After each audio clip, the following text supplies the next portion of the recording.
uye hakusi kuda kwevanhu kuti pave nebhodha kana kuti mugano kana kuti boundary pakati peZambia neZimbabwe.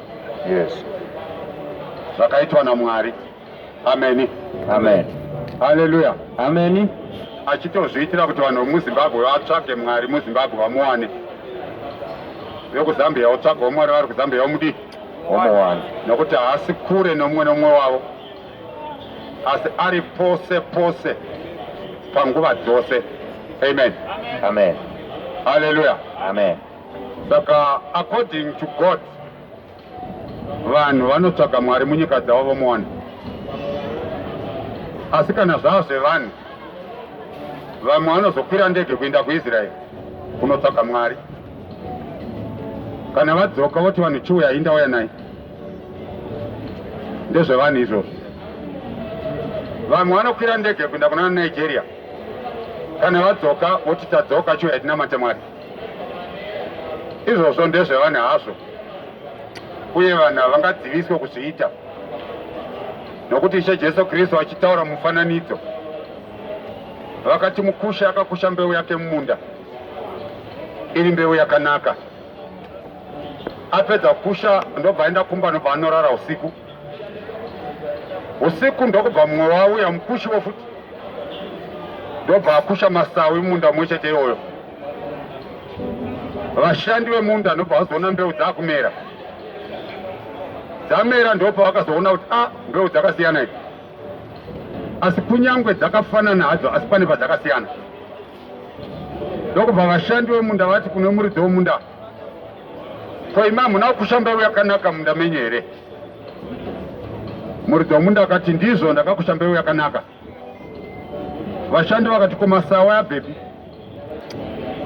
Ndobva muridzi womunda ati munhu anondivenga kurai kuti muvenge wangu ndiye akaita izvozvo usiku. Amen. Amen.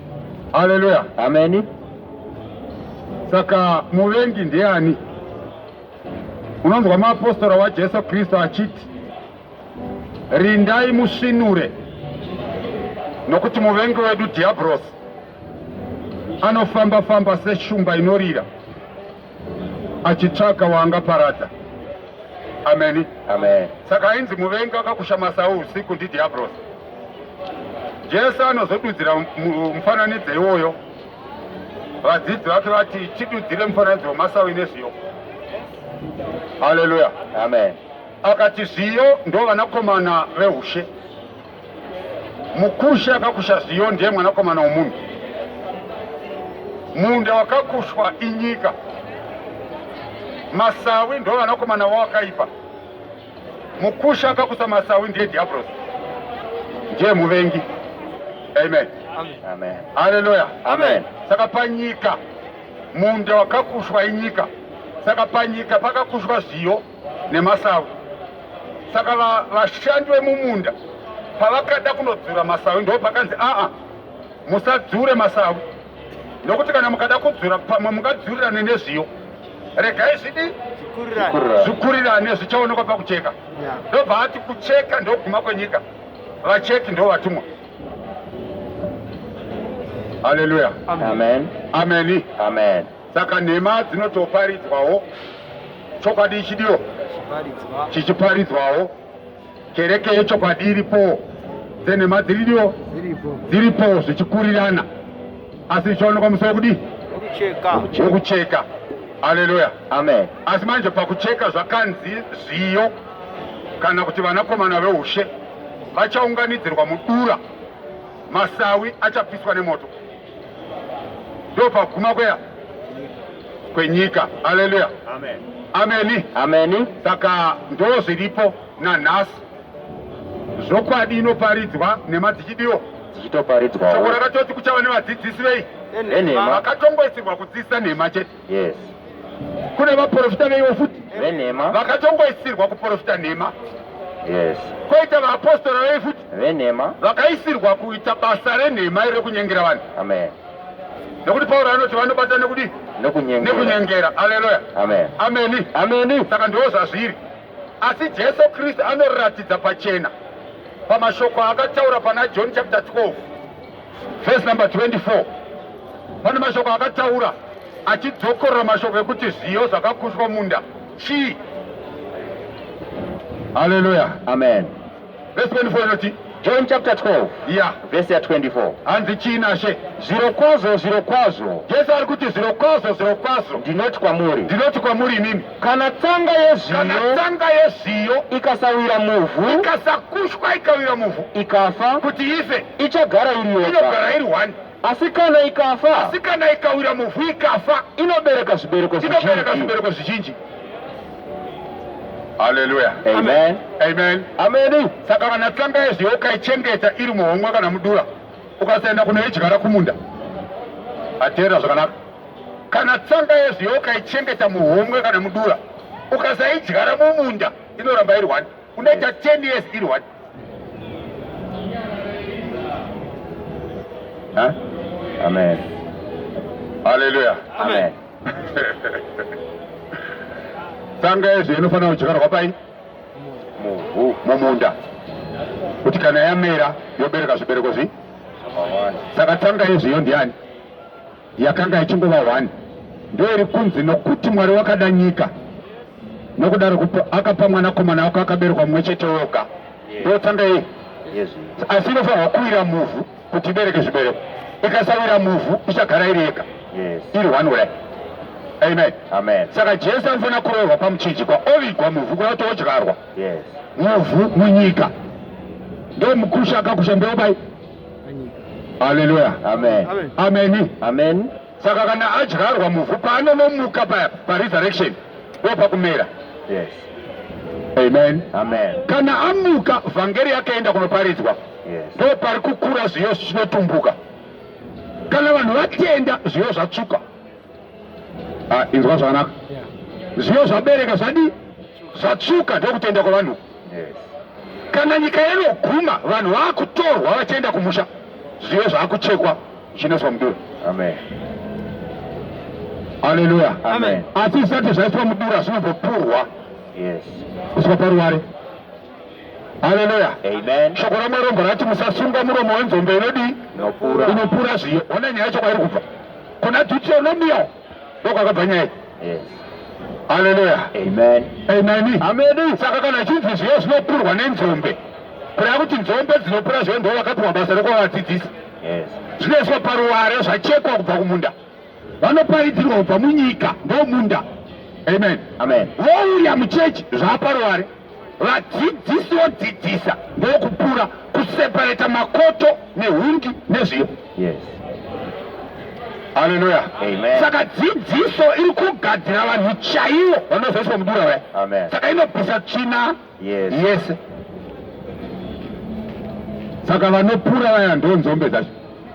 Hatimoziva kuti kumusha kwenyu kunoitwa nyaya yekuti kana vanhu vaipura mhunga vanotora mombe, wodzi tina dzakawanda dzichitsokodzera mhunga kudai. Zvekunzi mombe idzodzo dziri kupura dziyai, musadzisunge muromo, regai dzipure uchiti kuti dziri kutsika kuti chinhonga chidi dzichidya.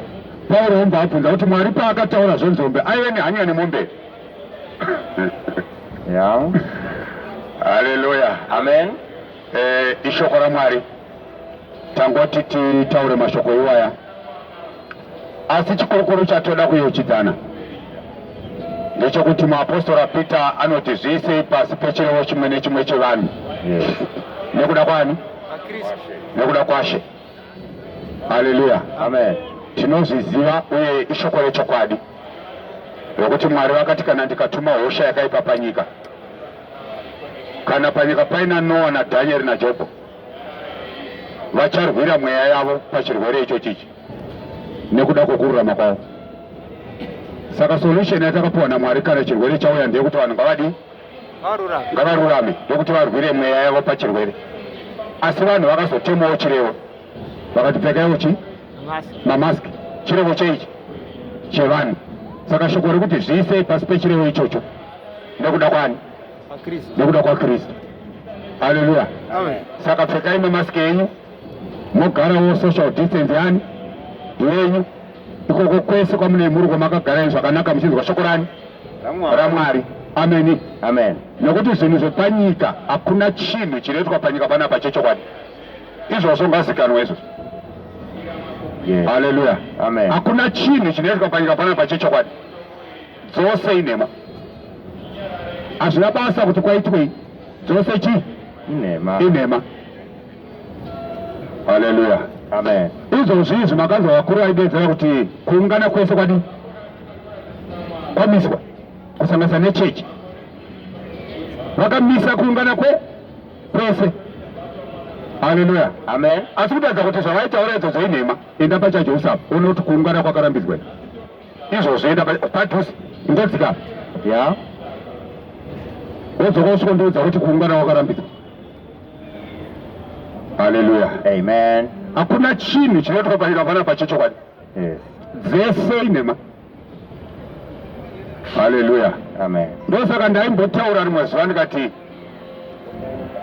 ukaenda kuchikoro. Amen. Amen. Ukanzi 4 times 4 unoti equals 16. Idzo dziyadzi yainhema. Yes. Haleluya. Amen. Amen. Amen. Inhema idzo dziya haisi zvokwadiba. Saka vanoti it's correct.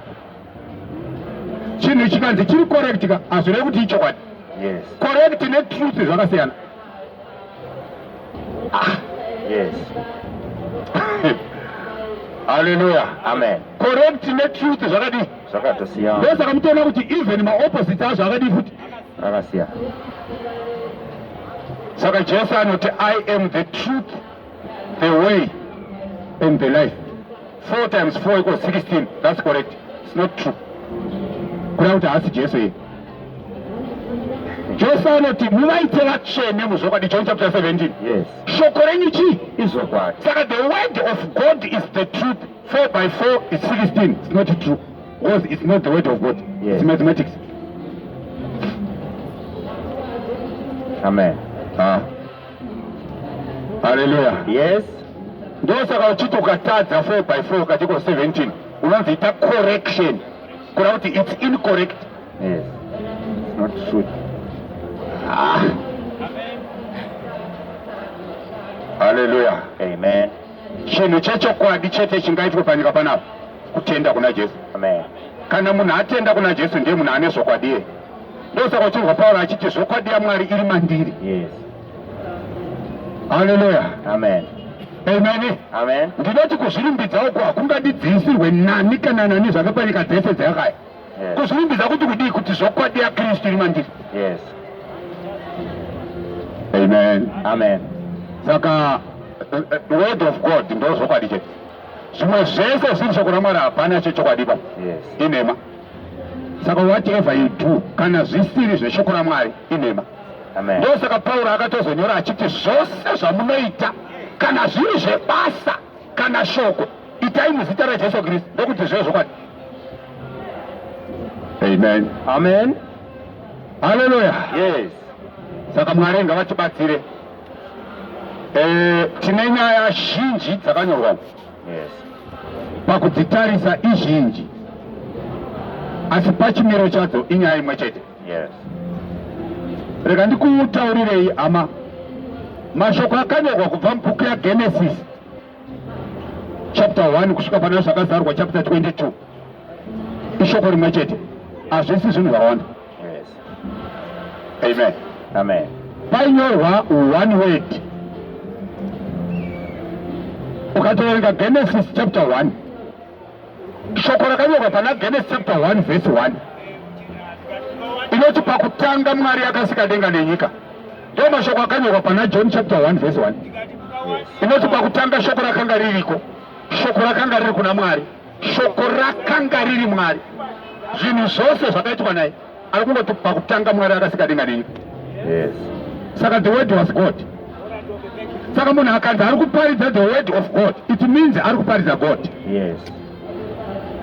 Munhu akanzi atenda shoko raMwari kuda kuti atenda Mwari. Amen. Kutenda Mwari kudi kugamuchira Mwari.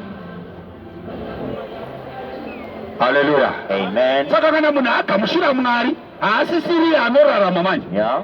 Akurarama ndiMwari agamuchirwa nemunhu. Amen. Amen. Saka ndochaine chinangwa chaMwari kubva kwese kumashure kwaita zvose zvaita zviya. Anga ine chinangwa chekuti vanhu vazogamuchira Mwari, Mwari ararame mavari. saka zvinhu zvaaita uko zvizhinji hazvichaaplaya today. Yes. Kana muchizvaaplaya nhasi munondozvitora moratidza kuti izvi zvaireva izvi kuda kuti zvashanda. Amen. Amen. Haleluya. Amen. Saka Mwari paipa murayiro kuvaIsraeri kudai achiti musaba, aireva kuti vanhu vazotenda kuna Jesu. Kana Jesu akurarama mavari, Jesu haisi mbavha abe. Yes. Kuda kuti havachaba. Saka navasisabe havasina nidhi yemurayiro uya waiti musaba uya. Yes. Amen. Amen. Nokuti murayiro uya wakaisirwa mbavha. Saka kana vanhu varega kuba Jesu akurarama mavari, havasina nidhi yemurayiro kuti usaba. Nokuti havachaba. Havasiwo vanorarama asi ndiKristu akudi. Saka ukaona vanhu vachiba, zvinongoreva mashoko akataurwa naJesu pana John chapter 10 kuti mbavha inongouya kuzoba, kuuraya nokuparadzwa. Mbavha ndiani? Satan. Saka ukaona munhu achiba ndiani iye? Satan. Saka kana munhu atenda kuna Jesu, Jesu haisi mbavha. Kuda kuti arasa umbavha, asiya umbavha, amuna Jesu. Jesu ndiye akurarama maari, Satani haasi achararama maari. Saka hachaudzwa kunzosaba munhu iye. Haleluya. Amen. Amen. Yes. Ukaona uchinamata Mwari uchiri kuda mutemo wokuti usaite upongo kuti urege kuita girlfriend, hausi kunamata Mwari. Yes. Mwari wauri kunamata haziye.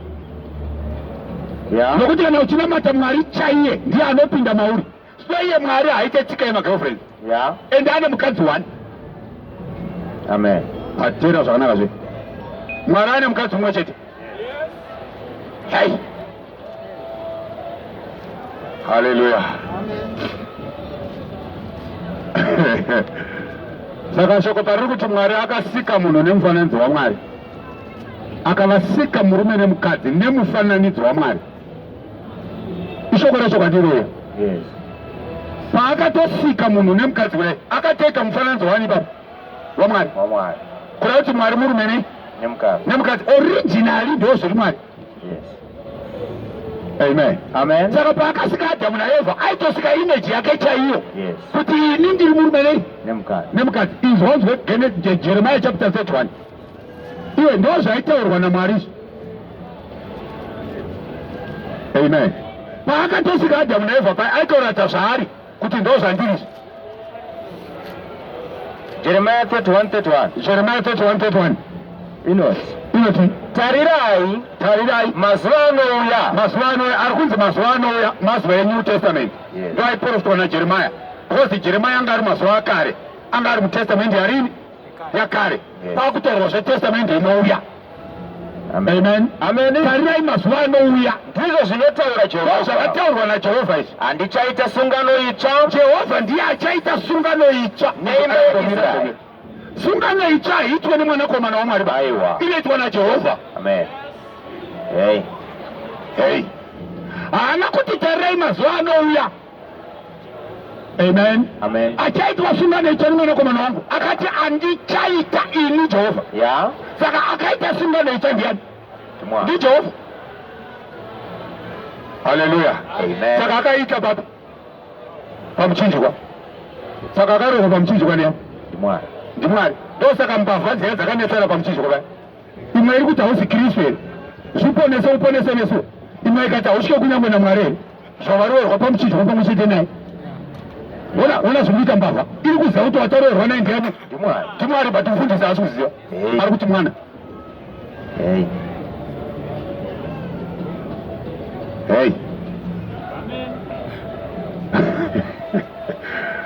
Saka achaita sungano itsva ndiani? Ndi Jehovha. Yes. Handichaita sungano itsva neimba yaIsraeri. Ndichaita sungano itsva neimba yaIsraeri uye neimba yaJudha. Haingafanani nesungano yandakaita namadzibaba avo. Teronzo. Pakunzi imba yaIsraeri neimba yaJudha zvaita sei?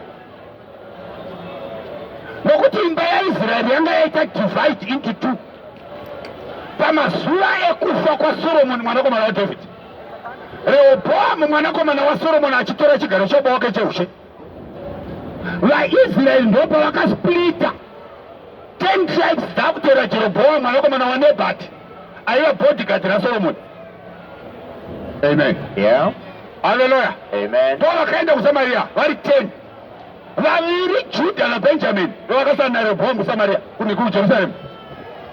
ndo vainamata Mwari ava, nekuti temberi yaMwari yaiwanikwa kuJerusarema, kuSamaria kwakusina. Yes. Amen. Amen. Saka pavakasplita vakaita 2 nations, 2 kingdoms, the northern kingdom and the southern kingdom. Amen. Yeah. Ndo vaiprofitwa kare paitaurwa nyaya yaOhoribha naOhoriabhi, vasikana vaviri vaya, yaitaura Judah and Samaria, nokuti vanga vasplita. Hallelujah. Amen. Ndo nyaya yaitaurwa naJesu pamufananidzo wevasikana vanei vane 10, 5 vangu vakangwara, 5 vangu vakapusa. Aitaura Judah and Samaria. Yeah.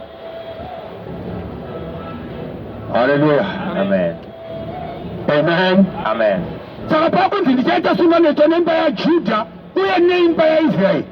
Haingafanani nesungano yandakaita namadzibaba Saka avo. vaenda kuSamaria ndo vari kunzi Israeri, Yes. vasara kuJerusarema ndo vari kunzi Judha. Saka kwasara Benjamin naJudha ndo vari kunzi Judha yavo. Amen. Amen. Ndo northern and southern kingdom. Hallelujah. Amen. Iri kumirwa Yesu nezvi neIsrael nePalestine. Ndo nyaya iwa. Yeah. Achi. Amusimudzaka ndo nyaya iripo. Israel nePalestine. In northern kingdom neSouthern kingdom. Ndo saka muri kunzwa mukadzi muSamaria ari kuti tsime iri rakacherwa nababa wedu Jakobho, kuda kuti vana vana, nokuti Jakobho akaberwa na 12. Yeah. 10 ndobva vaenda kuSamaria, 2 ndobva vasarawo. Saka vari kuti ndibaba wedu akachera tsime. Zveshonga uri baba. Yeah. Hallelujah. Amen. Asi vakazobva pakunamata Mwari mupenyu vakunonamata zvifananidzo kuSamaria. Yes. Amen. Amen. Saka ndichaita sungano itsva nemba yaJudha uye nemba yaIsraeri, kuda kuti ndichavadzosa pamwe chete apo. Yes. Hallelujah. Amen. Ukaverenga Ezekiel chapter 37 ndo pakataurwa nyaya. Ezekiel achinzi tora rutanda urunyore kuti zvaJudha neJerusarema, otora rumwe rutanda onyora kuti zvaJosefa nevana vaIsraeri. Yes. Obatanidza matanda here icha danda rimwe chete. Kana vakakubvunza kuti sei wadaro, vana uvataure ndo zvataurwa naMwari kuti ndichabatanidza zvomarudzi mairi aite mudzi 1. Yes. Samaria neJudha. Saka pakubatanidzwa pakuitwa sungano itsva ndokubatanidza vanhu kwakaitwa. Yeah. Amen. Amen. Vainzi kana Elia auya achadzorera mwoyo yevana kumadzibaba nemwoyo yemadzibaba kuwana, ndo nyaya yacho. Yeah. Saka inzi Elia anouya ndiJohani Mubhabhatidzi, Yes. ndiye akazobatanidza vaIsraeri vese akuvabhabhatidza kuJorodhani Amen. kuti vaite prepare for Jesus. Hey. Amen. Amen. Yes. Haingafanani nesungano yandakaita namadzibaba avo. Sungano yandichaita itsvai haifanani nesungano yandakaita namadzibaba avo. Namazuva andakavabata ruoko ndikavabudisa munyika yeIjipita, vakaputsa sungano yangu iyo, kunyange ndakanga ndiri murume kwavari. kureva kuti Israeri anga ari mukadzi, Jehovha ari murume. Ndizvo zvinotaura Jehovha. Ndo zvakataurwa naMwari. Amen. Amen. Israeri anga ari mukadzi, Jehovha ari murume. Yes. Saka ndobva Jehovha aita sungano naIsraeri, kureva kuti akaroora Israeri. But sungano yacho yakaitwa neropa remakwai, ndosaka isina kuzoiswa simba. Hallelujah. Amen. Amen. Amen. Saka vakaputsa sungano kunyange Jehovha anga ari murume kwavari. Hallelujah. Amen. Asi vaputsa sungano, Mwari haana kuvaramba. Amen. Amen. Anoti dzokai kwandiri. Yes. Dzokai kwandiri. Kuda kuti Jehovha arambe mukadzi ba. Amen. Mukadzi akaita upombwe anoti uya ndokuregerera. Dzoka. Amen. Amen. Hallelujah. Yes. Verse ya 33. Yeah.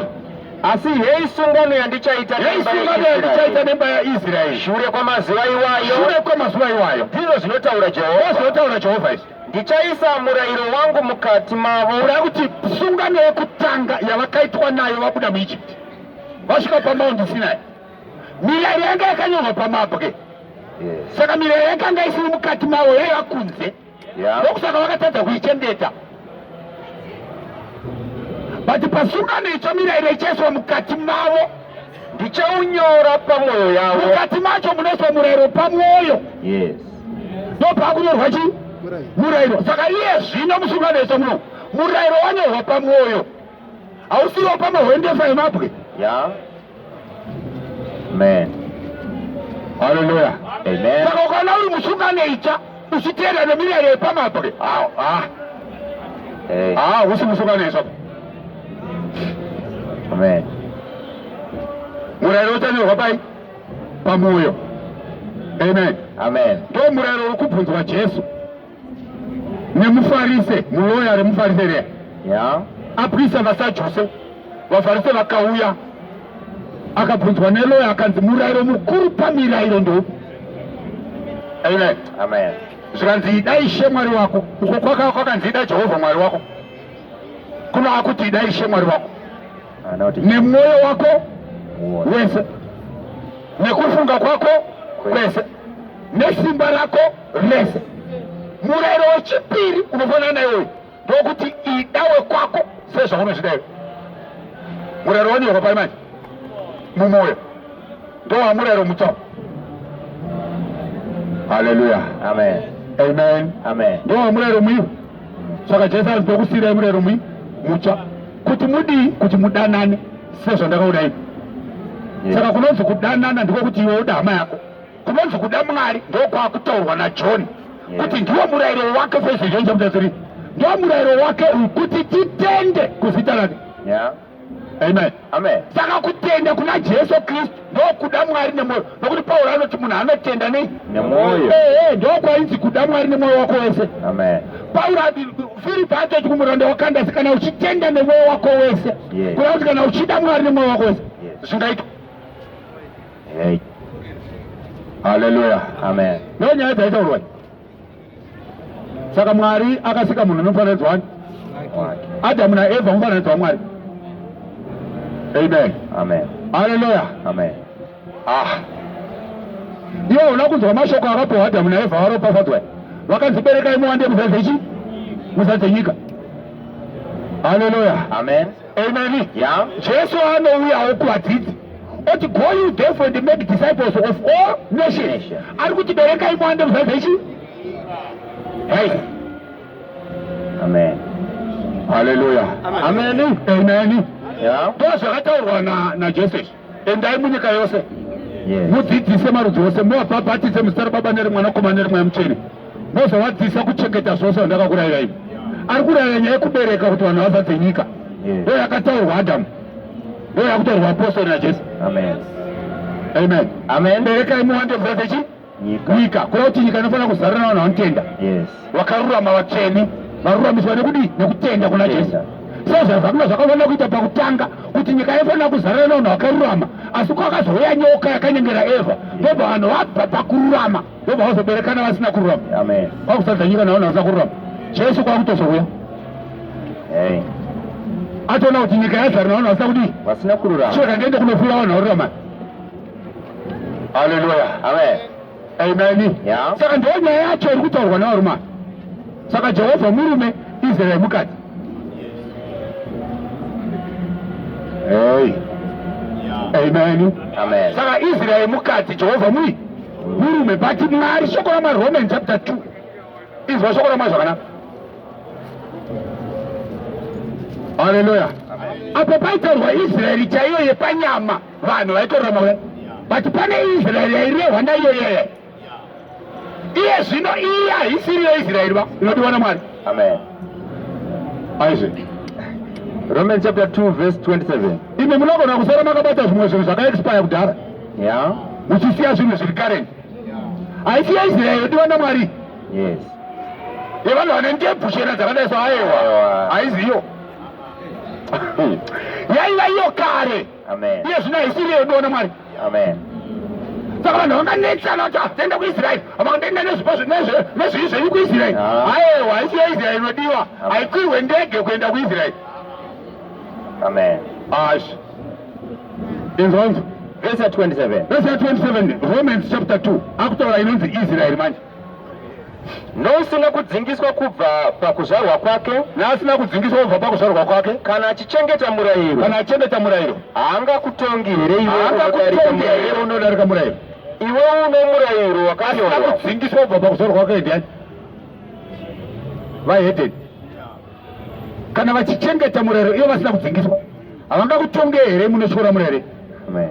Auta nevaIsraeri panyama. Yes. Amen. Amen. Hallelujah. Amen. Kuti vahedheni vangasina murayiro vapowa vaIsraeri. Yes.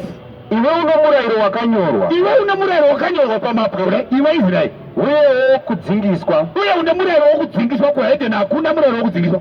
Nokuti uyo haazi mujudha. Iwe uyo haasiye mujudha. Uri mujudha pakuonekwa chete. Physically chete haasiye anodiwa naMwari. Nokudzingiswa necircumcision hakuzi iko haisiyo inoitwa panyama yekuchekwa chikandeye. Haiziyoba. Handiyoba. Yes. Hallelujah. Amen. Saka Yesu nezvi vanhu varifana kudzingiswa, but havadzingiswe nesystem iyeye. Amen. Haisiyo yaidiwa naMwari, yanga iri temporary measure, yanga iri shadow. Yes. Saka Mwari hacharamba ashanda nemashadows. Amen. Amen. Amen. Nokudzingiswa hakusiko kuri panyama, asi mujudha, asi munhu anonzi mujudha ndiye uri mujudha nechemukati. Chinzwa manje, handiona vaJudha vaitaurwa naMwari uko. Paaitaura vaJudha vaya vaIsraeri vaya, aireva ava vanozova vaJudha nechemukati, kureva kuti vava vaJudha mumweya, havasiri vaJudha panyama kuita mandebvu kuchichi kudai. Aiwa. Hallelujah. Amen. Amen. Nokuti uyo uri mujudha hasi mujudha pakuonekwa. Asi mujudha ndiye uri mujudha ndiye ari mujudha nechemukati. Nokudzingiswa. Nekudzingiswa circumcision ndiko kwemwoyo. Ndiko kwemwoyo uko kwaidzingiswa nhembo. Chikanda chopamberi. Yes. Chochaidzingiswa. Chaireva kuti vanhu vachadzingiswa pamwoyo. Yes. Saka tsvina yaibviswa panhembo ye yaimirira zvivi zvaizobviswa pamwoyo vanhu. Saka kana wasecumcised today unenge waregererwa zvivi. Saka unoregerwa kana wadi, kana wadzingiswa. Saka kudzingiswa kudii? Kuenda kunopinda musimati iri kunyumisa senda. Hallelujah. Amen. Amen. Amen. Makoros chapter 2 verse number 11. verse 11. Kana kubvira paverse ya 10. All right. Izwa circumcision yaitaurwa neyaitwa naAbhurahama. Nokuti kuzara kwoumwari, kuzara kwoumwari kunogara maari pamuviri, kunogara muna Kristu pamuviri. maari. Kuzara kwoumwari, the fullness of God, Yes. abides in Christ in the body. What is the body? It's the church. Amen. Saka the fullness of God abides in the church. Amen. Yay. Hallelujah. Amen. Yes. Nokuti kuzara kwoumwari kunogara maari pamuviri, maari nemiwo, maari iye Mwari nemiwo, makazadzwa, iye musoro wavabati vose nemasimba, iye wamakadzingiswawo maari, nokudzingiswa kusingaitwi namaoko, muviri wenyama uchibviswa. Circumcision yakuitwa izvona zvaise maoko yokuchekwa chikanda ye. Saka zvatiri kuitwa zvayo kunzi wapinda musumati ichina. Satanism. Yes. Kudzingiswa hakusi kunoitwa nemaoko. Muviri wenyama uchibviswa, chikanda chitobviswa, part of the body we. Haisi iyo circumcision inodiwa naMwari. Amen. Yaidiwa kudhara. Amen. Amen. Izvozvo nokudzingiswa kuri kwaKristu, makudzingiswa nokudzingiswa kuri kwaKristu, makavigwa pamwe chete naye. Circumcision, you were buried together with him. Pakubhabhatidzwa, baptism, pamakamutswawo pamwe chete naye. Pamakacircumciswa Kutenda kwenyu nesimba raMwari. Saka paunobhabhatidzwa, Peter anoti tendeukai mwana mwenyu abhabhatidzwe nezita raJesu kuti acircumciswe muna Kristu. Yes. Kuti muregererwe zvivi, kuda kuti mubviswe tsvina. Amen. Amen. Amen. Hallelujah. Amen. Amen. Amen. Saka vanhu vachiri kudzingiswa nana zvakapinda musimatika kutaura makalaifike mabhosi. Haleluya. Amen. Kuti wakagona stereka wakaseka musai. Wakaenda kunyusa sena wakaseka musai wa. Satanism. Chinzwa zvawakaitwa izvi. Wagalatia chapter 5 Izvo zvawakaitwa izvo zviya. verse ya 2. Verse ya 2. Tarirai ini Paulo. Tarirai ini Paulo. Ndinoti kwamuri. Ndinoti kwamuri ini. Kuti kana muchidzingiswa. Kana muchiseka musaizwa zvamakaitwa kunyusa tisenda zviya. Kristu hangakubatsirei. Kristu hangakubatsirei chinhu. Ndinopupurira mumwe nemumwe unodzingiswa. Mwakaseka musaizwa pakati penyu. Kuti iye une ngava kuti aite urayiro wose. Verse ya 4. Mwana wababa mukagona murayiro. Wakatadzikwa nevaIsraeri wakaupuwa. Yeah. Amen. Amen. Yes. Makaparadzaniswa naKristu. Izvo apa maipinda musimati paya. Maiparadzaniswa naKristu. Iyemi munoda kururamiswa nemurayiro. Mabudiswa panyasha. Mabudiswa mugrace. Saka izvozvi muri kunze kwenyasha dzaMwari. Hey. Makadzingiswa. Amen. Haleluya. Makanyengerwa naSatani. Ava mukadzingiswa ndokuti muri Jesu mikana kubatwa neHIV ne60% ko 40. Ko 40%. Vanonyura vanhu kapo 40. Munokubhaizwa. Haleluya. Amen. Rega ndikutaurire kudzingiswa kunoita kuti udzire by 100%. Be baptized in the name of Jesus Christ for the forgiveness of your sins. Then you start living the life of Christ. And the Christ living in you will never commit adultery. Chirwere chedza achikushikire. Kwete zvenzi kuti unodzingiswa kuti enda kaunorowa oni. Uchinda kaseka musezi. Haleluya. Enda unopinda oni. Ndakadzingiswa ndakarikisa mukana. Enda pinda. Tikasaona zvikunwe zvareba kumwe zvakaturikidzaniswa kuda. Yeah. Haleluya. Amen. Unokunyengera kunoita Satani vanhu panyika pana. Achinyengera vanhu kuda. Nokuti vanhu vanofira comfortable hayi zvinenge right. Unongoita right chete kana watenda kuna Jesu Kristu wabhabhatidzwa waregererwa zvivi. Iye Kristu orarama mauri. Hauchaita kuda kwako, wakuita kuda kwaKristu. Saka Kristu haisi muhombwe. Amen. Kristu haana vakadzi vairi. Ane mukadzi wani. Mukadzi wacho anonzi chechi. Kuti chechi ndokuti mai Kristu. Hey. Yeah. Saka Kristu haana machechi mairi. Ane chechi wani. Saka mukaona machechi akawanda, musazopomere Kristu mhosva kuti ndako. Kristu haisi mhombwe, haiti vakadzi vairi. Ane mukadzi wani anonzi chechi. Amen. Amen. Ende mukadzi wacho akatomuroora akamutenga neropa rake. Unonzwa shoko richiti imi chechi hamuna kudzikinurwa nezvinoora sirivha kana ndarama, asi neropa raJesu Kristu. Sere gwayana risina charinodii. Saka Jesu akaroora ashandisa ropa rake achiroora mukadzi wake anonzi chechi. Ndiye ari kunha Pauro ndakakuwanisai nemurume mumwe chete. Kuna chapter 11 ya2 Corinthians. Jesu haana vakadzi vakawanda, musazonyepere Jesu kuti ane machechi hopo. Machechi ese hopo ndenya. 2 Corinthians chapter 11 Inzwai. verse ya 1. Yeah. Dai muchindiitira mwoyo murefu. Dai muchindiitira mwoyo. Ndakutaurira kuti Mwari paakasika Adamu naEvha airatidza Mwari nekereke, airatidza Kristu nekereke. Chinzwa Pauro akuzvitaura. Dai muchindiitira mwoyo murefu paduku. Dai muchindiitira mwoyo murefu paduku paupenzi hwangu. Asi munondiitira henyu mwoyo murefu. Nokuti ndine godo pamusoro penyu imi chechi, imi vaKristu. Negodo raMwari. Godo randinaro nderamwari. Nokuti ndakakuwanisai nemurume mumwe chete kuti ndikuisei kuna Kristu semhandara yakachena. Kwete dzakachena, yakachena. One ever. Yes. Mai vevapenyu vose. Amen. Haleluya. Yeah. Ndakakuisai kuna Kristu semhandara yakachena. Asi ndinotya kuti senyoka yakanyengera Eva nemano. Ona nyaya yarifananza. Yeah. Saka Eva aimirira chechi. Adamu aimirira Kristu. Amen. Saka Mwari murume nemukadzi ndomufananidzo waniwo. omwana.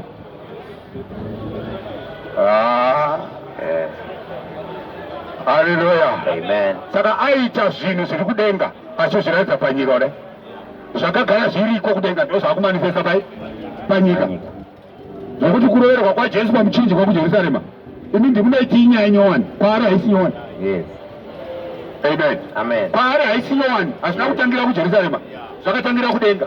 Yes. Nokuti shoko raMwari kuti gwayana rakabayiwa nyika isati yadi yavamba.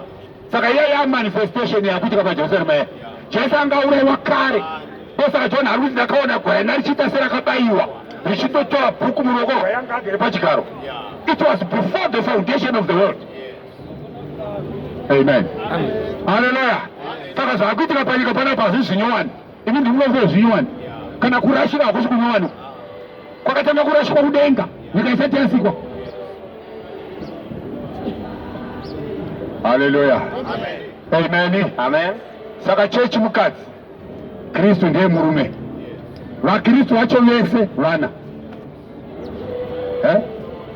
Vana vani? Saka vanotumidzwa nezita rani?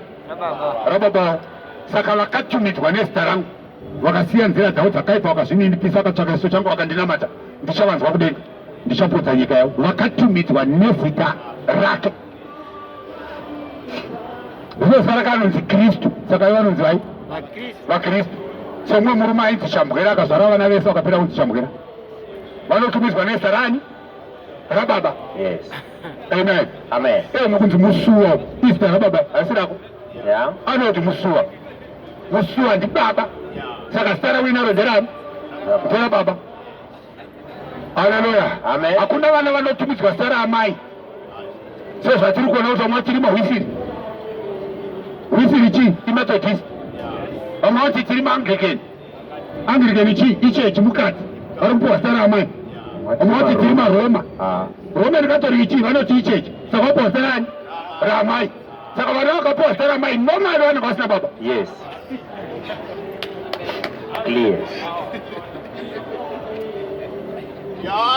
Haleluya. Amen. Amen. Yeah. Iwe vana vanotoswa zvitupa nezita rekumusha kwaamai. Havana baba. Ndeyekumitiswa mabastards. Hey. Handiri muRoma. Uri muRoma. Hauna baba naye unopiwa zita raamai. Nokuti Roma indimaika. Ndo mhombwe urume. Yes. Mai yezvinonyangadza. Saka Roma ndimai. Yeah. Saka vandiri muRoma wakapiwa zita raamai kureva kuti hauna baba. Uri mwana weupombwe. Yes. Wakaurwa.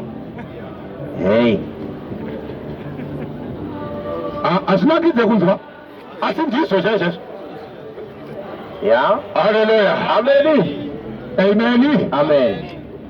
Yeah.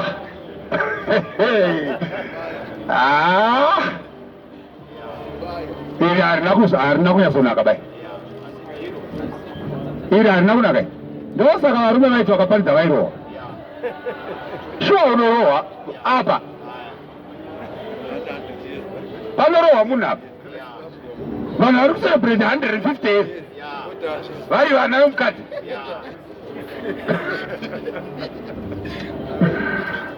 Haleluya. Amen. Saka Mwari ngaabatsire vanhu naye. Yes. Takarashika varume. Takarasiswa naSatani usingaiti. Amen. Amen. Haleluya. Amen. Rega tinzwe kuti vana vanofana mukadzi anofana kunge aine zita rababa wake remurume wake. 1 Peter chapter 4. Yeah. Verse 14. Uye mukadzi anofana kutakura zita remurume. Yes. Nevana vaanozvara vanotakura zita remurume. Ukaona mukadzi azvara mwana akatora zita rekumusha kwaamai mwana iye kureva kuti haana baba. Yes. Ndeyekumitiswa. Haazikanwi baba vani vake. Amen. Amen. Saka kuti tiri maRoma zvinoreva kuti hatiziyani basa ratototumidzwa raamai reRoman Catholic. Yes. Amen. Amen. Mara akaiti ko isu tose hatina baba vamwe chete. Haazi Mwari akatisike kureva kuti vanoziva baba wavo. Yes. Vasingazive baba ndivanodaidzwa nemazita ekwana amai. Yeah. Amen. Amen. Kwedu tayati mabhoni. Ameuzairi ainzi bhoni. Mwana asina baba. Amen. Amen. Yes. Kana munhu achizvidzwa nokuda kwezita raKristu, Kana munhu achizvidzwa nekuda kwezita raKristu, makaropafadzwa. kana muchizvidzwa nekuda kwezita raKristu makaropafadzwa. Nokuti mweya wokubwinya Nokuti mweya wokubwinya waMwari ugere pamusoro penyu. nokuti kurege kuva nomumwe Mira unzo. Hanzi mweya wokubwinya waMwari ugere pamusoro penyu. Nyorere izvo. Amen. Amen. Chapter 4 yaVagaratia. Pauro anoti zvino zvamuri vana. Yes. Mwari akatuma mweya womwanakomana wake mumwoyo menyu unodana achiti Abba Baba. Saka mweya ndio unokonfirma kuti uyu mwana wani waMwari. Sezvinoitawo ropa ndio rinokonfirma kuti uyu mwana wachambwera. Yes. Saka vakaberekwa neropa vanoonekwa muropa kuti ndevaningi, vakaberekwa nemweya vanoonekwa mumweya kuti ndevaningi. Saka mweya wokubwinya uri pamusoro penyu kuti makaitwa vana vaMwari. Saka vana vaMwari havaonekwi paropa, vanoonekwa pataipi yemweya uri mavari. Yes. Vana vevanhu vanoonekwa netaipi yeropa kuti group B here kana kuti B+ kana kuti A. Yeah. Ndosaka kuchiti kana paita nharo pamimba, mukomana achiramba, murume achiti ndiwe, musikana achiti ndiwe, zvinonzi alright, hande paternity test. Kana vaenda kupaternity test havatori mbeu yababa yakapinda mumukadzi, vanotora ropa. Yes. Saka zvoona kuti mbeu iyaya iropa. Yes. Ndiyo inogadzira ropa iyoyo. Ndinzwa zvakanaka. Mbeu inobva muna baba ichipinda muna mai, ndiyo inoita ropa mumwana. Yes. Amen. Amen. Ndosaka uri kuona kuti Adamu